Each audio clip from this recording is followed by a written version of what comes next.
দিনভর কাজের শেষে সন্ধেটা যদি জমাতে চান, তাহলে আজকের এই রেসিপিটা একদম আপনার জন্য কিন্তু পারফেক্ট। চলুন আজকের রেসিপিটা দেখে নেওয়া যাক।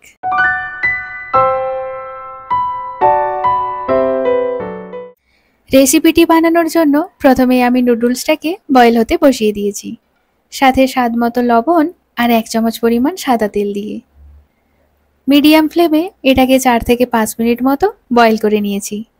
এই ধরুন 90% মতো কুক হলেই কিন্তু হবে। এবার এই নুডলসটাকে ভালোভাবে ছেঁকে নিতে হবে। ভালোভাবে জল ছেঁকে নিয়ে নুডলসটাকে আলাদা একটা পাত্রের মধ্যে তুলে রাখছি। এবার এটাকে ঠান্ডা করে নেব। ঠান্ডা করতে 2 থেকে 3 মিনিট মতো সময় লাগবে। এখানে অনেকেই কিন্তু সেদ্ধ নুডলসটাকে ঠান্ডা জলে ধুয়ে ঠান্ডা করেন, কিন্তু এটা করা একেবারেই উচিত নয়। এটাকে রুম টেম্পারেচারেই কিন্তু ঠান্ডা করে নেওয়া বেটার। এইভাবে ঠান্ডা করলে কিন্তু বেশ ঝরঝরে হয়। এবার এই রেসিপিটিকে বানানোর জন্য কয়েকটা ভেজিটেবলস কেটে নিতে হবে। প্রথমেই নিয়ে নিচ্ছি বিনস। এখানে কয়েকটা বিনসই আমি ব্যবহার করব। এবার বিনসগুলোকে ভালোভাবে ধুয়ে নিয়ে পাতলা পাতলা করে কেটে নিচ্ছি। এভাবে একটু পাতলা করে কাটলে কুক হতে কিন্তু খুব একটা বেশি সময় লাগে না।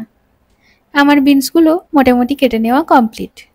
এবার গাজরটাকেও কেটে নেব। প্রথমে গাজরটাকেও ভালো করে ধুয়ে নিয়েছি। এবার গাজরটাকে পাতলা পাতলা করে কেটে নিচ্ছি। যতটা সম্ভব পাতলা করে কাটা যাবে সবজিগুলোকে, ততটাই কিন্তু কুক হতে সময় কম লাগবে।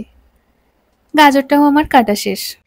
এবার একটা ক্যাপসিকামকে ভালো করে ধুয়ে নিয়ে পাতলা পাতলা করে কেটে নিচ্ছি। অবশ্যই এখানে আপনারা আপনাদের পছন্দের সবজি কিন্তু ব্যবহার করে নেবেন। আমার কাছে বর্তমানে এগুলোই ছিল, তাই আমি এই কটাই ব্যবহার করছি। ক্যাপসিকামটা কাটা শেষ। এবার একটা ছোট সাইজের পেঁয়াজের খোসা ছাড়িয়ে ভালো করে ধুয়ে নিয়ে একদম পাতলা পাতলা করে স্লাইস করে নিচ্ছি। সাথে 3টে কাঁচা লঙ্কাকেও কুচি করে কেটে নিচ্ছি। ঝালটা আপনারা আপনাদের প্রয়োজন হিসাবে ব্যবহার করবেন। সমস্ত সবজিগুলো আমি কেটে একদম সাজিয়ে রেখেছি। এবারে একটা বোলের মধ্যে আমি এক এক করে 2টো ডিমকে নিয়ে ভেঙে নিলাম। এবার ওই ভেঙে নেওয়া ডিমের মধ্যে স্বাদ মতো লবণ দিয়ে একটা কাঁটা চামচের সাহায্যে খুব ভালোভাবে ডিমগুলোকে মিশিয়ে নেব। ডিমগুলোকে মেশানো হয়ে গেছে। এবার এটাকে সরিয়ে রাখলাম পরে ব্যবহার করার জন্য। এখন একটা প্যান গরম করে তাতে দিয়ে দিচ্ছি 1 টেবিল চামচ মতো সাদা তেল। তেলটাকে ভালোভাবে গরম করে নিয়ে এর মধ্যে দিয়ে দিচ্ছি আগে থেকে ফেটিয়ে রাখা ডিমটা। ডিমটাকে মিনিট 2 ভালোভাবে ভাজা হতে দিলাম। 2 মিনিট পর একটা খুন্তির সাহায্যে ডিমটাকে ভালোভাবে কেটে নিচ্ছি। টুকরোগুলো একটু বড় বড় ভাবেই রাখলাম।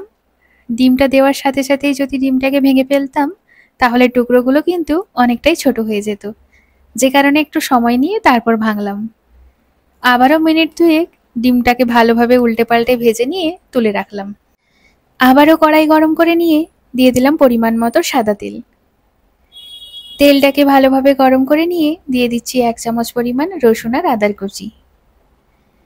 আদা রসুন কুচিটাকে ভালোভাবে ভেজে নেব যতক্ষণ না এর মধ্যে থেকে কাঁচা গন্ধটা চলে যাচ্ছে।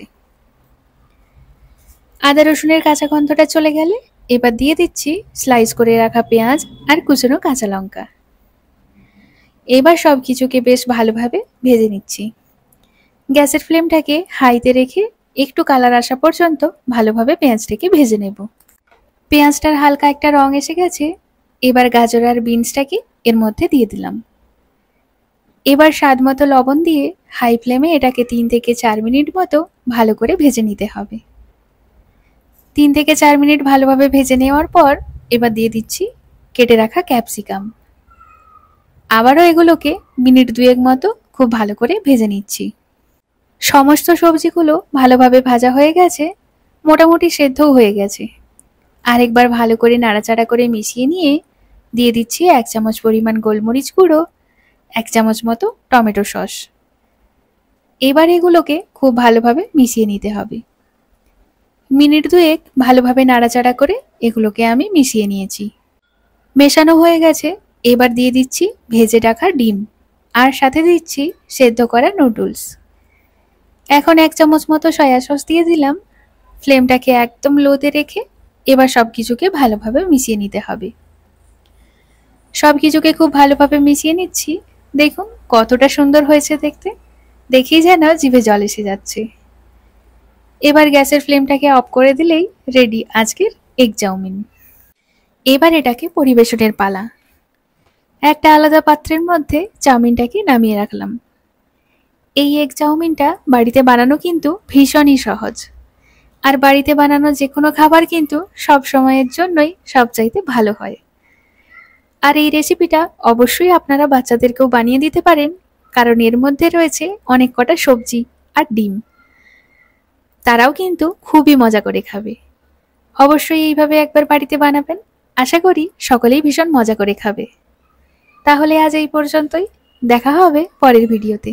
সবাই ভালো থাকবেন, সুস্থ থাকবেন, আজকের মতো টাটা।